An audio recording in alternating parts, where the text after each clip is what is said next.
নমস্কার, কেমন আছেন সবাই? আবারও একটা নতুন ভিডিওতে সবাইকে স্বাগত।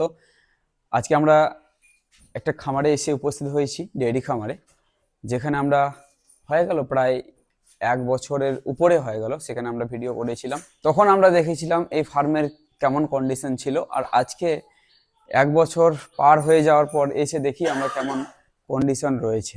তো দেখছি অনেকটা পরিবর্তন, যদিও কয়েকটা 2-3টার মতো গরু কমেছে, তবে সাইডের দিক থেকে যেগুলো ডেভেলপ সেগুলো কিন্তু অনেকটা হয়েছে। যেমন এই ঘরটা ভালো করা হয়েছে, সাইডের বাউন্ডারি দেয়াল তুলে দেওয়া হয়েছে। তারপরে আমরা আরো পরিবর্তন দেখছি যেটা হচ্ছে ওনার বাড়ি করেছেন, বেশ ভালো একটা বাড়ি উনি করেছেন। তারপরে আরো বিশেষ কিছু দিক থেকে ডেভেলপ হয়েছে, কিন্তু গরুর সংখ্যা কমেছে।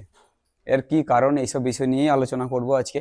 এই গাভী পালনের, যেহেতু ইনি যদি বলি বিগত অনেক বছর ধরে, কম করে হলেও 10 বছর প্লাস অভিজ্ঞতা। এই অভিজ্ঞতায় উনি কি বলছেন, এই গাভীর খামার করে কতটা লাভজনক হওয়া যায়, এখন কিরকম হচ্ছে, সব কিছুই কিন্তু বিস্তারিত আজকের এই ভিডিওতে আমরা ডিসকাস করতে চলেছি। বিশেষ করে আজকে সমস্যার কথা বলবো আমরা, কি সমস্যা হচ্ছে, কোন দিক থেকে প্রবলেম হয় এই গাভী পালনের দিক থেকে। তো এইসব কিছুই থাকছে বিস্তারিত। তো সবার আগেই আমি অবশ্যই আপনাদের জানাবো, যদি গাভী পালন করতে চান বা যারা ইচ্ছুক রয়েছেন, গাভী পালন করার জন্য কিন্তু ট্রেনিং অত্যন্ত আবশ্যিক। ট্রেনিং না হলে, যদি প্রাথমিকভাবে হয়ে থাকেন, তাহলে কিন্তু খুব একটা অনেক বড় সমস্যা আপনার আসতে পারে। সেক্ষেত্রে ট্রেনিং কিন্তু অত্যন্ত জরুরি। ট্রেনিংয়ের জন্য অবশ্যই আপনারা যে নাম্বার শো হচ্ছে সেই নাম্বারে যোগাযোগ করুন, কারণ এই ধরনের গাভী পালন করতে গেলে কিন্তু অত্যন্ত আবশ্যিক ট্রেনিং। কারণ এক একটা গাভীর দাম অনেকটা, কোনো কিছু হয়ে গেলে অনেক বড় একটা ক্ষতি হয়ে যাবে, যার কারণে ট্রেনিং কিন্তু অত্যন্ত আবশ্যিক। তো ট্রেনিংয়ের জন্য যে নাম্বার শো হচ্ছে সেই নাম্বারে যোগাযোগ করুন। তো চলুন ভিডিওটি শুরু করি। দাদা আসবেন একটু। তো দাদাকে পেয়েছি, দাদা নমস্কার। নমস্কার, নমস্কার। কেমন আছেন? ভালো আছি। অনেকদিন পর দেখা। অনেকদিন পরেই দেখা। হ্যাঁ, তো এখন তো অনেক পরিবর্তন দেখছি। হ্যাঁ, এই তো এক এক বছরেই অনেকটা পরিবর্তন হয়ে গেল। যারা আপনাকে নতুন দেখছে তাদেরকে আবার আপনার একটু নাম ঠিকানা জানিয়ে দেবেন। আমার নাম শ্রীমন্ত দাস। আচ্ছা বাড়ি হচ্ছে দুর্গাপুর, গাজল, মালদা। আচ্ছা, আমি তো বললাম মোটামুটি 10 বছরেরও বেশি অভিজ্ঞতা আপনার রয়েছে। তো সঠিকটা আপনি একটু জানিয়ে দেন, কত দিনের অভিজ্ঞতা এই গাভী পালনের না, দিকে? আমার এটা তো অনেকদিন হয়ে গেল, আমার 20 বেশি হয়ে যাবে। 20 বছরেরও 20 বেশি? বছরেরও বেশি হবে। তো আগে ছোট গরু পুষতাম, সেটা তো আমার বলাই ছিল আগেই। হ্যাঁ, তো ছোট গরু ছোট বুঝতেন, মানে ছোট মোটামুটি বলতে দেশি গরু? হ্যাঁ, দেশি দেশি তারপরে করস। হ্যাঁ। তারপরে এগুলো মোটামুটি 12-13 বছর হয়ে গেল, জার্সি পুষা, ও, হলিস্টিয়ান। 12-13 বছর। উন্নত জাতেলে 12, হ্যাঁ 12 মতো হয়ে গেল। 12 বছরের মতো হয়ে গেল। তো বিষয় হচ্ছে এটাই, যে যেহেতু ইনারা করে করে করে করে শিখেছেন, অনেক দিন সময় দিয়ে শিখেছেন বলেই আজকে এতদিন ধরে ধরে রাখতে পেরেছেন, ভালো মতো ভাবে চালিয়ে যেতে পারছেন। তার জন্যই কিন্তু আপনারা যদি হঠাৎ করে করতে যান গাভী পালন, সেক্ষেত্রে কিন্তু অনেক সমস্যা আসতে পারে। তার জন্যই ট্রেনিং এর ব্যবস্থা। তো ট্রেনিং অবশ্যই আপনারা নেবেন, যে নাম্বার শো হচ্ছে সেই নাম্বারে যোগাযোগ করে। আচ্ছা, এবার একটু আমাদের জানান, আপনার তো অনেক পরিবর্তন দেখলাম, ঘর করেছেন খুব সুন্দর, বাড়ি করেছেন, তারপরে এটাও শুনলাম নাকি আপনি কিছুদিন আগে মেয়ের বিয়েও দিয়েছেন। হ্যাঁ, তো আচ্ছা, এবার একটু আপনার এখানে যে গাভীর সংখ্যা, সেই গাভীর সংখ্যা আমরা এর আগে যেটা দেখেছিলাম একটু বেশি ছিল। একটু বেশি ছিল। একটু বলতে কতটা সেই সময় ছিল, মনে হয় 12টা কি 14টা এরকম, 12-13টা ছিল। 12-13টার মতো ছিল। আজকে সেখানে আমরা দেখছি 8টার মতো 8টা রয়েছে, মতো আছে। মোটামুটি 4টা নাই। তো এর কি কারণ, মানে কারণ কমে গেছে কেন, কমিয়ে কারণটা দিয়েছেন কেন? বলতে একটু যাক, ঘর টর এটা ওটা করতে গিয়ে একটু পয়সা টয়সার অভাব পড়েছে। হ্যাঁ, সে তো অবশ্যই। যার জন্য একটু কমানো হয়েছে। তো এবার গরম আছে বর্তমান, গরম তো হ্যাঁ পড়ে গেল। হ্যাঁ, গরম পড়ে গেল। এখন আর গরু বাড়ানো যাবে না, একটা দুটা বাড়ালে বাড়াতে পারে, খুব বেশি না। আচ্ছা আচ্ছা আচ্ছা। আবার ঠান্ডাতে আবার বাড়ানো হবে। ঠান্ডাতে আবার গরমে বাড়ানো। একটু গরু কমে রাখা হয়, ও ওয়েদারের জন্য একটু কম রাখা হয় আর কি। আচ্ছা।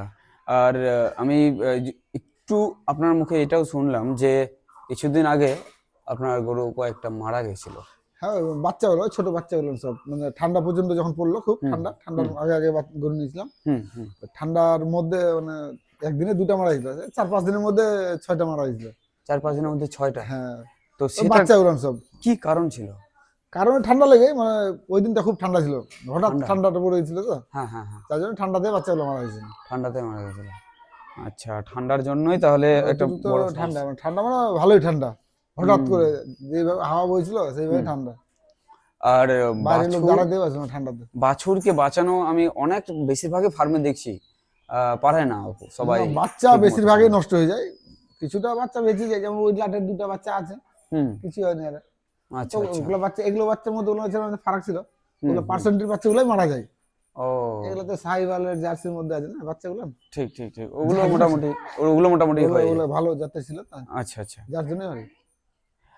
তো এবার একটু তাহলে এই বিষয়টা জানান যে বড় গাভী কি আপনার এখানে মানে মারা গেছে এরকম না, আমি হয়েছে? এই মোটামুটি কিছু 2-3 বছর থেকে মানে ওই শুরুর দিকে যে আমার গিয়েছিল, হ্যাঁ, তারপর তো ওরকম ক্ষতি হয়নি। সেটার বিশেষ করে কি কারণ থেকে থাকে যে বড় গাভী যখন যা মারা ওই যায়? তো ওয়ার টাকা তো ভিডিওতে বলছেন যে মানুষজনের কিছু ক্ষতির পিছনে কিছু একটা হয়েছিল। তো ও, বর্তমানে আমার ওগুলা কিছু নাই, এখন সব ঠিকঠাক আছে, এখন সব ঠিকঠাক। বাচ্চা টাচ্চা গুলো তো ওগুলা আচ্ছা হয়েই আচ্ছা, যায়। সে তো ঠিক। আচ্ছা, তাহলে এই গাভী দেখছি পুরনো গাভী শুধুমাত্র একটাই দেখতে পাচ্ছি, মানে হ্যাঁ এই যে পিছনে যেটা রয়েছে হ্যাঁ, এটাই আমি পুরনো গাভী। এটা কতদিন ধরে রয়েছে আপনার এখানে? এটা 2.5 বছর হলো। 2.5 বছর? হুম, 2.5 বছর ধরে ওই গাভীটা রয়েছে এখানে না? হ্যাঁ হ্যাঁ। আর বাকি সব নতুন নিয়ে আসা বাকি আছে? এগুলো সব 5 5 মাস 4-5 মাস হলো, ঠান্ডার 4-5 মাসের? ঠান্ডার আগে আগে আচ্ছা, ঢোকানো। কোথা থেকে নিয়ে আসেন আপনি গাভী বলুন তো বেশিরভাগ? আমি এগুলো করে এই এই মানে লাটে যে 8টা গরু নিয়ে এসেছিলাম, আচ্ছা, 8টা বলতে হ্যাঁ 8টাই, হ্যাঁ। তো আমি নিয়ে আসলাম তো একটা বিহার হাট বলে ওই হাট থেকে। বিহার থেকে নিয়েছিলেন? হ্যাঁ হ্যাঁ, ওইদিকে কি বলে ওটা, গোবরা হাট না কি বলে, ওইখান আচ্ছা থেকে নিয়ে আসলাম। আচ্ছা ছয় আচ্ছা। 6টা নিয়ে আসলাম ওইখান থেকে, তাহলে আর সেই এই পার থেকে নদীর এই পার থেকে নিয়ে আসলাম 2টা। তাহলে সেই বিষয়টা একটু আমাদের বিস্তারিত জানান তো, যে বাইরে থেকে গরু নেওয়া আর যেটা লোকালি যেগুলো বিক্রি করে, ধরুন আপনার বাইরে থেকে নিয়ে এসে এখানে বিক্রি করে, যেমন আমি বেশ কয়েকটা জায়গায় দেখেছি, মালদাতে দেখেছি, রায়গঞ্জেও বেশ কয়েক জায়গায় করে বিক্রি করে। তো এদিক থেকে গরু নেওয়া আর ওদিক মানে বিহার না, থেকে গরু নিয়ে আসে, দুটোর মধ্যে তফাৎ কিরকম কি হতে পারে? মালদা থেকে গরু নেওয়াটা কি এদেরটাও খুব খারাপ না মালদা থেকে, কিন্তু হ্যাঁ, বিহার থেকে যেটা নিয়ে আসলাম, যেমন এই যে গরুটা ছোট হতে গেলেও গরু ভালো কোয়ালিটির। এই গরুটা? হ্যাঁ, যেমন আচ্ছা, এই গরুটা মোটামুটি দুধ ভালো 21-22 কিলো করে দিল, কিন্তু জানে ছোট। হ্যাঁ, তো এইসব গরুগুলাতে এরা শর্ট করে নিয়ে আসে না মালদারেরা, আচ্ছা আচ্ছা, মালদার গুলো নিয়ে আসে, বড় নিয়ে আসে, আবার হুম, ঠিকঠাক দেখা গেল নিয়ে আসছে না। আর এখানকার গরু আর যদি বলে দেয় 15 কিলো, তো হচ্ছে দেখা গেলো 12 কিলো। আর আমি যেগুলো নিয়ে আসলাম সবটাকে হ্যাঁ, আমার দুধ ভালো হয়েছে, ও, মানে ওখানে আমার আইডিয়ায় যেটা নিয়ে এসেছি, হ্যাঁ। প্রতিটা গরুই ভালো দুধ দিচ্ছে। এটা এটা 20-22 কিলো সেই সময় দিয়েছিল? 22 কিলো দিচ্ছে না। তো 20-22 কিলো কিরকম দাম সেখানে নিয়েছিল? এটা আমি ওখানে 83,000 টাকা নিয়েছিলাম। 83,000? আমাদের এখান থেকে খুব বেশি দূর না তো, একদিন ওই 2.5 ঘন্টায় চলে আসছে গরু। 2.5 ঘন্টায়? হ্যাঁ, 2-2.5 ঘন্টায় চলে আসছে। 2-2.5 ঘন্টায় চলে আসে না? আচ্ছা, তাহলে এবার নিয়ে আসার ব্যাপারটা, গাড়িতে করে নিয়ে আসেন নিশ্চয়ই? হ্যাঁ, তো গাড়িতে কয়টা আসে একটা গাড়িতে? 3টা। 3টা আসে? হ্যাঁ, আমাদের জন্য 3টা, পাইকার গুলো তো নিয়ে আসলে ওরা বেশি ঠাসি ঠাসি নিয়ে আসে। আর আচ্ছা, ওরা বেশি দিয়ে নেবে, হ্যাঁ, আমাদের তো আমরা এত রিক্সের দাম দিয়ে নিয়ে আসবো, তো একটু হালকা করে নিয়ে আসে। হালকা করে নিয়ে আসে। 3টা করে আছে। গাড়ি ভাড়া কেমন লাগে? গাড়ি ভাড়া ওইদিকে 3,000, আর ওইদিকে 2,000, 5,000 মতো লাগে টোটাল। 5,000-এর মতো? 5,000-এর মতো গাড়ি ভাড়ায় চলে পাঁচ আসে হাজার 4টা? টাকা লাইন খরচা ফরচা দিয়ে চলে আসে, 5-6 হাজারে টোটাল। চলে আসবে না? আচ্ছা, তাহলে কেউ চাইলে সেখান থেকে গিয়েও নিয়ে আসতে পারে। হ্যাঁ, খুব কাছাকাছি, ভিউ খুব দূরে না তো, এই তো ভালুকা পার করেই। আরেকবার জায়গাটা বলবেন, নাম কি নাম? ওটা গোবরা হাট বলে, মানে গোবরা হাট? এই পার গোবরা, ওই হাটটার নামটা ভুলে গেছি, কি নাম যেন বলে। যাক, গোবরা নদীর এই পার আর ওই পার, ওইটা আপনার কি বিহারের মধ্যে পড়ে তো? বিহারের মধ্যে। হ্যাঁ, আচ্ছা, তাহলে সেখানে কিন্তু মানে নদী পার করে বেশি দূরে না। অনেক নদী গরু পার, উঠে থাকে সেখানে? আর গরু মোটামুটি খারাপ উঠে না, ভালোই উঠে, আর এই সব জাতের মধ্যেই? এইসব জাতের মধ্যে উঠে। আচ্ছা, দেশিও আছে ওখানে। ঠিক ঠিক, তার মানে সেখান থেকে যে কয়েকটা গরু নিয়ে আসেন, তো একটাও মানে দু নম্বর কথা হয়নি, মানে কোথাও না একটা না বলছে না আর এক এখানে না হচ্ছে? না, দুধ ভালো হয়েছে আমার, প্রতিটা গরু, যেমন এই গরুটারও আমার 21 কিলো দুধ দিচ্ছে, এটা আইডিয়ার বাইরে। 21 কিলো এটাও দিয়ে 21 কিলো দিয়েছে? দিচ্ছে, এই গরুটাও 21 কিলো দিচ্ছে। শুধু সস্তা দামের গরু নিয়ে এসেছি এটা, যেমন হুম। তেমন এই গরুটার বডি ভালো হয়েছে, দুধ কিন্তু একরকম হয়েছে। আমি 12 কিলো আইডিয়া দিলাম, এটা এটা কত দিয়ে নিয়েছিল? এটা সস্তাতে নিলাম 43,000। এটা 43,000? হ্যাঁ, কিরকম এটা দুধ দিছিল? এটা আমি 12 কিলো আইডিয়া করে নিয়ে এসেছিলাম, হুম, তো হলো মোটামুটি 14 কিলো করে। 14 কিলো করে? এখনো আছে 12 কিলো বর্তমান হচ্ছে। আচ্ছা আচ্ছা, তো গরু এই হচ্ছে বিষয়। কোয়ালিটি আর কোনটা খারাপ হয়নি।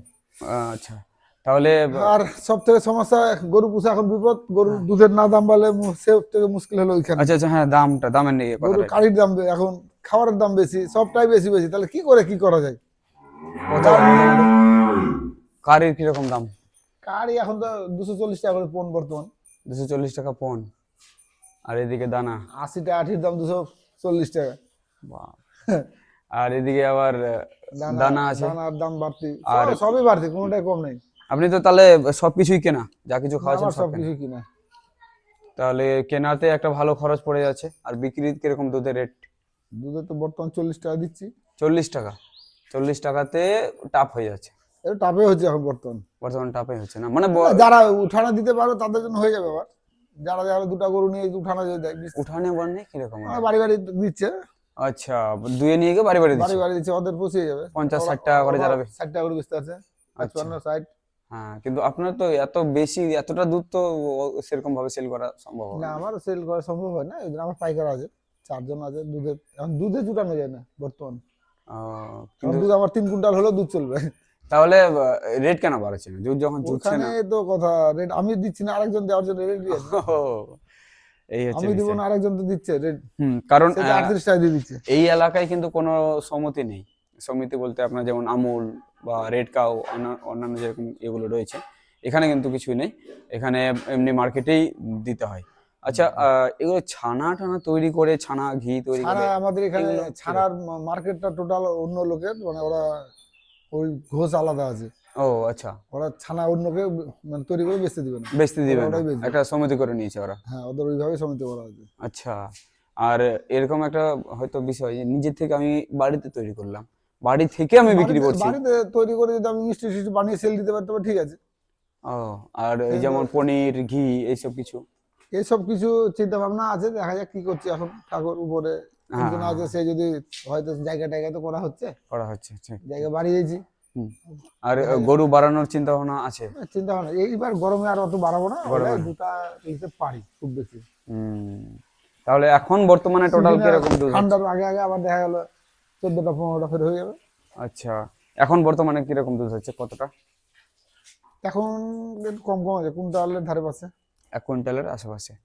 এটা কম কম বলছেন, তো বিষয়টা হচ্ছে যে অনেকের এটাও হয় না, না, কিন্তু এর আগে আপনার তো সেটাও ওর থেকে অনেক বেশি হচ্ছিল না? যতগুলা গরু হিসাবে না কমে আছে বর্তমান। সবটাই সবটাই দেয় না? না, দুধ সবটাই দেয়, দুধ বাচ্চার বয়স হয়েছে না। বাচ্চা বয়স হয়েছে, কম দিচ্ছে। হ্যাঁ, কম দিচ্ছে, যে 22 কিলো দিচ্ছে এখন সে 14 কিলো দিচ্ছে। আচ্ছা আচ্ছা, যে দেখা গেল যেমন এটা দিচ্ছিল 14 কিলো, এখন 12 কিলো দিচ্ছে। 12 কিলো দিচ্ছে, হ্যাঁ। হ্যাঁ, যেমন ওই লালটা হ্যাঁ, 19 কিলো 20 কিলো করে দিচ্ছিল ওইটা, হুম, হুম। এখন ওর মোটামুটি তাও 16 কিলো আছে। আচ্ছা, আর সব থেকে সমস্যা একটু ঘোষ, এই যে থুনকা টুনকা লাগে, হ্যাঁ। গরুগুলা ঢুকালাম, দুধ আমার মোটামুটি ভালোই হয়েছিল। 11টা গরু দিয়ে মোটামুটি 168 কিলো দুধ হয়েছিল। 168 কিলো দুধ? হ্যাঁ, বাপরে। তারপরে কি সমস্যা? তার মধ্যে যে ঘোষ সব আজকে আসছে কাল হয়ে আসছে, হ্যাঁ। ভেড়িয়ার দুহাতে থুনকা টুনকা লাগে গেল। থুনকা টুনকা ওহো। লাগার পরে ওলান টোলান খুলে ডিস্টার্ব হয়ে গেল। এই যে এইটার বাট যেমন সুন্দর বাট ছিল, মানে এই সাইডটাতেও হ্যাঁ, মানে ওলান দেখলে মন ভরে যেত। আচ্ছা। এই যে এদিকে দুটা বাট মারি করে দিল, মাইর করে দিল মানে কিভাবে? ওই গায়ে দুহানোর দোষে। দোয়ানোর দোষে? দুহানোর দোষে এগুলো। তো কিরকম ভাবে ওদের কি সমস্যা হয়েছিল? ওদের এই যে যখন আজকে একজন আসলো, হ্যাঁ। কালকে আরেকজন আসলো, ও, এবার যে দেখলো একজন ভালো ধোয়াতে পারে, আরেকজন ধোয়াতে পারে, আরেক জায়গায় দুহানো ডিস্টার্ব হলেই এগুলো রোগ হয়ে যায় বেশিরভাগ। ওহো, এরকম সমস্যা হয় না? তাহলে তাহলে গরুগুলা এখন দেখা যাচ্ছে গরুর দিকে, এগুলো গরু একদম হাড্ডি বের করে দিয়েছে। ও, তাহলে ওই ওই ঠনকার সমস্যাটা হচ্ছিল ওই সমস্যাগুলোর জন্য প্রতিটা গরু, প্রত্যেকটা গরু? এইটা মানে যে নতুন লাঠে যেটি নিয়ে আসছে হ্যাঁ, সবটা খালি এইটা বাদে, ওইটা বাদে সবটাই? প্রতিটা দেওয়া। বাহ। একজন আসলে সব কি আর বলবো, ঘোষটাকে প্রচন্ড গাল দিয়ে এখন চেয়ারটাকে ওর ভাগাই দিছি বাড়ি থেকে, ভাগ দিতে হবে না গাল, তুই এটা পারছিস না, এটা দোয়া তো, যেটা দোয়া দিচ্ছিস সেটাই খারাপ করে দিছি। খারাপ করে দিচ্ছে? লাস্টে দোয়া তো বাবু তুই যা আমার কাছ থেকে। ও, তোর তার জন্য মালিককে machine, milking machine? Milking machine Ghosh বেশি আছে না, মিল্কিং মেশিন টাকা নেই এখন। ও, আর মিল্কিং মেশিন তো আছে, কিন্তু ঘোষ বর্তমান বেশি আছে, 4 জন আছে, আচ্ছা আচ্ছা। ওই জন্য সবকে ভাগ করে দুধ দেওয়া আছে, ও, দুটা দুটা করে সব। 3টা গরু বেশি ঘোষকে দেওয়াই যাবে না, গরু একটা ঘোষের জন্য 3টা গরু ঠিক আছে। আচ্ছা, আধা ঘন্টার মধ্যে কাজ শেষ। কাছে। একজনে যদি 5টা গরু 10টা গরুর দুধ নিবে, ওই 1.5 ঘন্টা গায়ে ধোয়া দিয়ে লাগে যাবে। ওই আমি সিস্টেম ওই চেঞ্জ করছি। এইবারটা গেল বাড়ি ঘর করাতে, একটু কাজকর্ম করাতে, এটা ওটা করাতে একটু ডিস্টার্ব সামনের বার থেকে আবার দেখা যাচ্ছে আবার যাবো।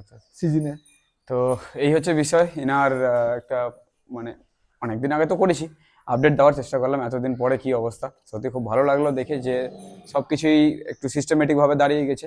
এবার ধীরে ধীরে গরু বাড়বে আর প্রোডাকশন বাড়বে। তো এই হচ্ছে বিষয়।